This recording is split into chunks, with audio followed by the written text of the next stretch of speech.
Today we're gonna fly the brand new Ultra Stick Plug and Play. This is a balsa plane that comes completely ready to go, which is very unique for balsa planes. All you need is your own battery and receiver, and you can take to the skies. I've flown it a couple times, and it is a blast, and I just thought I need to fly this more, especially on a calmer day than the maiden flight. Maiden flight, I flew in like 10, 15 mile an hour winds, and it was a little bit rough, so I thought I'd really see what this is capable of in today's video. But also I wanted to ask a very important question to you guys. Which is better, balsa or foam? And now this isn't the best example to compare directly to this beautiful if you watch that video and awesome balsa plane. This thing is a beast down here. This wasn't so great, but it's the only thing I could fit in the car with that, so I had to grab something. And everybody has their own very strong opinions, and we're going to talk about those in today's video. Let's fly. I personally feel like opinions are usually much stronger one way than the other, but today I want to talk to you guys about balsa planes, some of the pros and cons versus foam, and some of their pros and cons. And I want to hear from you guys in the comment section below. Which is your favorite? What is better and why? And why is the other just awful? Okay, you ready? Yeah. Let's go for takeoff. Now remember, this airplane does have safe mode, but I prefer to fly without. And so in this flight, it's going to be completely safe off. Man, this thing is a beast. Ready? Ready. Apparently I wasn't ready. Oh, it's awesome. Man, this thing is cool. So balsa over foam, I think when you're flying is where you can really tell the biggest difference. Personally, you tend to get a lot more rigidity and just straight lines when you're flying a balsa plane. Things are a bit more predictable, if that makes sense. Foam has a little bit more flex to it and isn't quite as forgiving in the air. And by being forgiving in the air, you don't really want it to be forgiving in the air. Now that's my low voltage alarm because I've been pushing this thing so hard. What? That's interesting. I'm going to Do you have a land bad this battery? really fast, maybe, because I got a full charge on this. So we're gonna put this down and then I'll try to reset it and I will fly my second battery that I brought. Sorry about this alarm. The good thing is it has telemetry. Yeah, that's right. It could be a bad battery. I pushed this one really hard the last time I flew on it with a different jet.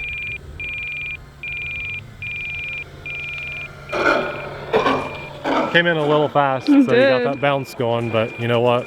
It's down. Yeah, I'd say I've probably hurt this battery somewhere along the lifetime of it. So let's put a fresh one in and see what happens, because it did not do this the first time I came out and flew it.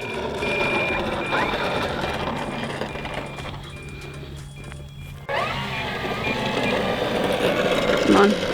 My telemetry showed 4.1 volts per cell when I landed, so I'm not really sure why that alarm was going off. Maybe it got adjusted to go off at a higher voltage. If it does it in this battery, then I'll know, and unfortunately it'll just be a short flight because I don't want everyone to listen to that alarm going off.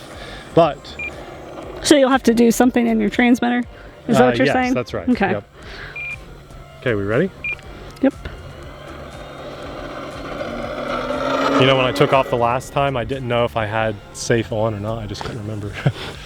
I should have checked it before I took off. But as I was saying, you get a lot of perks when you're flying balsa. The issue, I think, when it comes to balsa is generally getting it in the air, because most balsa doesn't come as a plug and play setup like this.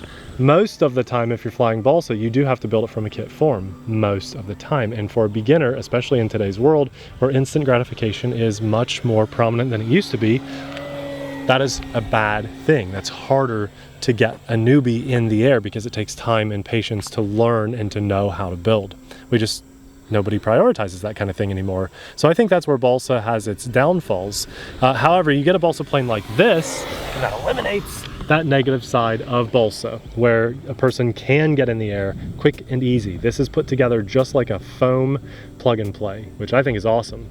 I'm taking it a little bit easier on this flight so we can get a longer flight time because that was just too short with my alarm going off. Yeah, that was clearly something else. It wasn't your battery. And it's definitely totally not the agree. plane. I think it's in my don't know what's radio, going so on. that's why I'm trying to go a little bit easier on this and just enjoying flying it a little bit easier because you don't have to fly it like you stole it, especially on a calm day like today. And I flew it like I stole it in the maiden flight, I think. So what are the pros of foam, Nate? Pros of foam, oh my gosh, to me there are a ton of pros to foam. You fly more foam. Yeah, I have a lot of foam, and that's for a reason. Most of the time, foam is electric. Also, I want to say a pro and a con, and no matter which way you look at it, with balsa, most of the time you're flying glow or gas and not electric. And glow and gas takes more time and more knowledge, experience, and expertise to get those gas and glow engines working properly so that they're reliable and you can actually fly them without failure. Electric, more often than not, works as soon as you plug the battery in, which goes back over to foam. Most of the time, 99.99% of the time, if you're flying foam, it's electric. And so electric, in my opinion, is much easier and faster to get in the air. However, I have a good friend, I don't talk to him much anymore, they've moved, Ed, that truly believed in balsa and gas. And of his opinion was that electric scared him. He thought when he plugged in the motor, it would just kill him or something. So he was just the complete opposite to my general mindset to foam versus balsa versus electric and gas and glow. We're gonna get a nice long flight time out of this one in comparison. I think that foam too is so much easier to repair. If and when you crash, you've got to know how to put this back in the air. And if you're flying balsa and you smack down on asphalt, you may end up in 1,000 toothpicks, which is way harder. That wind is picked up now. 1,000 toothpicks. Compared to foam, You got which jokes. in my opinion, you can take your hot glue gun back out and just put it back in the air pretty easily. I cannot believe this one's picked up. We were just told we're not going to get any rain, but man, it sure feels Look like at that. it. I mean, I am rocking, even with AS3X. I'm just rocking around like crazy. That wind is It's like picked up bad. 15 This miles next an hour landing or is going to be so. super rough. Oh, look, I hear the trees. Now, I had a guy talk to me about the hobby, someone that's running a website. Over the phone, we were discussing a few things, and he basically hated foam and said it's killing the industry and the hobby. And I think that a lot of balsa guys have every right to feel that way, but they are wrong, because I think foam is keeping the hobby alive. I can tell you what's killing the hobby. Is negative Nancy. Anybody criticizing someone in a hobby that's for enjoyment. That's exactly If anybody's doing it wrong, it's the people criticizing others that are just in a hobby that's supposed to be fun. Well said, Abby. That's what I wanted to tell him over the phone, but you know, I didn't want to offend him. So yes, you're right. But ultimately, I was thinking that the whole time, dude, you want to help the hobby with your website, But you're criticizing but you're people. telling people like they're flying wrong, they're doing it wrong. And in my opinion, I do think that if you're flying and you're not hurting anybody, you're doing it right. But the second you start telling somebody that they're doing it wrong, you are the one, good sir, that is doing it wrong. And so if you've got foam or balsa, gas, glow, or electric, or maybe turbine jet, like a legit turbine jet, not an EDF, anywhere in between, if you're flying and you're not hurting or yelling at anyone else, then you're doing just fine. But there are still people with very strong opinions of which is superior. In my opinion, even though I'm flying balsa and having a really good time with it, my overall Oh my experience gosh, this wind. says foam is better because it's going to get more Look at this. people. It doesn't even look that bad on the windsock, but woo! It's really bad. In my opinion, foam and electric will get more people into the hobby, which can then transition into balsa, glow, gas, turbine, EDFs, whatever you want to do. This wind is like, that wind picked me up. I mean, I'm doing that too, but that wind, I could glide in this. On this Ultra Stick, I could probably glide. Crazy. I'm going to struggle to land this, just so you guys know. It's going to be very interesting. I'd have already landed by now. Well, at least you have AMA. I do, yeah. Good point, Abby. If you don't know what AMA is, the Academy of Model Aeronautics. Woo! So that if I, God forbid, crash my plane and hit something or someone Like an RV. shouldn't hit, and I'm flying by their rules and guidelines, their safety rules, then I will be covered. And so the Academy of Model Aeronautics will step in and help cover those damages. But if you're interested and you've not heard about that before, we'll have it linked in the description box below. What I want to hear from you guys is, what do you think is the superior thing to fly on? I've thoroughly enjoyed flying this Balsa plug-and-play airplane, but I do know for a fact that if it were not plug-and-play, if it were a kit, I would not be flying it. For fear of doing something wrong on the build, possibly, even with my experience of putting things together and flying, and also for fear of crashing it and not knowing how to repair it. I like that this is plug and play because it has spare part availability. It's backed by a really good company that will, even if they're on back order, can get those things for you. Let's do a loop. I haven't done a loop yet.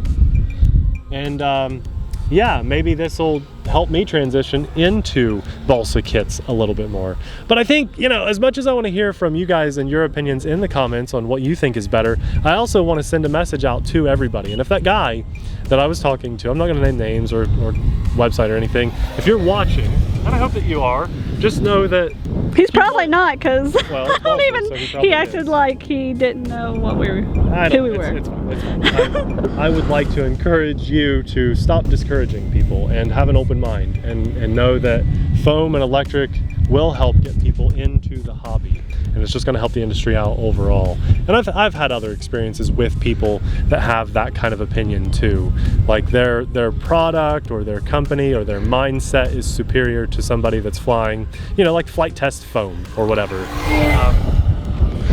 If you're flying, it's cool, man. Just keep doing that, and don't let other people discourage you or whatever. And even education-wise, like, we've met people that think that if you don't know exactly how every single thing on this plane works, then you're somehow, yeah. And, you know, if you can fly, you can fly. Who cares? Who cares? All that matters to us is to make sure people get into the hobby and they enjoy it and don't have a bad experience, especially with planes, because it's very easy to have a bad experience with planes because of crashes. Sure. Now, if you're wanting to get into the hobby and this is kind of your first exposure, which does happen, sometimes people stumble across the video like this, first time viewer, we'll have this linked in the description box below, and it's a great first Balsa airplane. But you also, I'm kind of practicing my backwards approach here. I was wondering what you were doing, making me nervous. We'll have a nice foam option as a ready to fly beginner trainer linked in the description box below. Something that we will highly recommend. Maybe we'll even link a video down there too, so you can see Abby's perspective of flying it, a beginner's perspective. Super durable, very forgiving. 10 cents worth of hot glue can get you back in the air. Abby, this wind keeps shifting. It's crazy. So many directions. It's like I'm not allowed to fly Balsa. Okay, there. Has it died down some? Yes, I'm going to come in. Yeah. This is it. Steady. This is it. Steady. I know, I bounced. A little bounce. Oh, you can take it around. Oh, you had it. I'm okay with that little bounce. That's okay. Yeah, we're down. Oh! Fine with that. Good. After I landed, like as soon as I landed and the camera was off, the radio started giving me the low voltage alarm. And if you're wondering why that kicked in so early on the first battery, it's because I was flying at almost full throttle the whole time. And I need to set the alarm a little bit lower, the voltage cutoff. So when the alarm kicks in, just a hair lower, like a fifth of a point lower or something, a fifth of a volt. It's because a tenth. Wouldn't it be a tenth? No, I'm thinking a fifth, like 2 tenths. I think I'd knock it down 2 tenths, so a fifth. Whatever. Yep. Because I fly this hard, and so the voltage cutoff is actually set for another airplane in my radio, which needed, you know, maybe something a little bit higher because it had a longer flight time. But because I'll fly this so hard, I kind of want to drop that down a little bit. And Abby, can a sword have 3 edges? Because I kind of want this video to be a triple-edged sword. You know, I want it to be a demonstration and follow-up of this awesome Ultra Stick plug and play, but also a question to you guys. Which is better, and why, in your opinion? Which is superior, foam or balsa, gas, glow, electric? On the rare, occasional person that might watch that flies real turbine jets, is that the superior thing to fly? But then ultimately, I think what I really want people to know is stop judging other people for what they're doing, especially if it's just a hobby. I can't stand it. This is a hobby. If I go to Flight Fest and I see 200 people in the air flying their, you know, cheap little foam kits, that's awesome. Even though I don't fly foam kits, that's super cool. I've done it. I've got that notch under my belt. Takes a lot of work. It was fun. I respect it because it does take some work. And then if it gets wet, you're building another one. You know, I mean, it has its pros and cons. Just because it's not my cup of tea doesn't mean in every video I'm out here like bashing it, you know? And I certainly won't on the phone tell somebody that their portion of the hobby is wrong either. Or when I meet you, I will ask you, if you ever see me at an event, I will probably ask you what is your favorite thing to RC, because I genuinely want to know. Maybe it's something I've never heard of. And I'm going to love hearing your experience. I have the most respect in the world for guys that take the time, a year or 2 years, to build a kit airplane. Especially the very detailed things. Man, I've seen some dashes on FPV things with the G.I. Joe that's actually moving the joystick inside, and he's got head tracking for FPV, you know, and the canopy opens and closes. I've seen some crazy stuff, and I absolutely respect you. But my hobby is RC mixed with YouTube. And so the time that you took to build your kit and your thing, piecing it together, for that year, I got about 30,000 subscribers on YouTube over the last year, something like that, you know? So that's my kit. And I just hope that the next time you think about bringing somebody down for flying foam just because you fly balsa, just keep your mouth shut. You know, we showed up at this fun event and one guy sitting over in the corner with his arms crossed. I think before he knew who we were, and I think he instantly I think so too, because like a lot of people got a little upset with him, but you know, we got there and we had a great time. I joked with this guy, but we got there and he says, "Hey, that's pretty cool shoestring you got there." I said, "Yeah, it's electric." He said, "Well, I don't want to talk to you then." And I mean, I think he may have been joking a little bit, you know, and then he said something about like not respecting it. And I said, "Well, can you respect over the last decade, I got about 100,000 people to try RC for the first time?" And he said, "Well, I guess so, that's fine." And we didn't talk anymore the whole day. And you know, why take that approach? You're just gonna, I think you always catch more flies with honey than you will vinegar. And I think this is just such a like stupid fluff kind of thing to say, but unfortunately some of you need to hear it. Well, there's a lot of people that will dish it but can't take it either. That happens too. And this is a really cool airplane, has an awesome transitional point, which is why it exists. I've got hundreds of foam airplanes under my belt. I have a few balsa glow things that I bought secondhand and had a friend help me get it in the air and tune it so it could fly long enough to get through a YouTube video. But man, this is sweet. And if they come out with more balsa plug and play like this, I'm gonna be there because I really like the idea of it. What do you guys think? Comment it up. I am so ready. And I want to say a massive thanks to the big guy upstairs for helping me stay calm and level-headed in situations like that, because it does take patience and it does take being able to step back and say, you know what, this is not worth my time. This person just has a bug up their butt.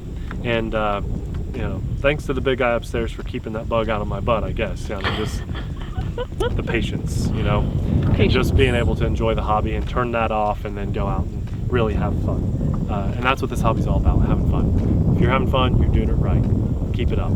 Big thanks to our Patreon supporters too, because at this rate, every time I fly this plane with all this wind, I might need a couple spare parts. I mean, it got gusty. It's crazy. Just in time for me to land. So come on, thanks patrons. We'll have the maiden flight of this if you want to see it flying in even more wind. That video will be popping up right about now. Thanks for watching. We'll see you there.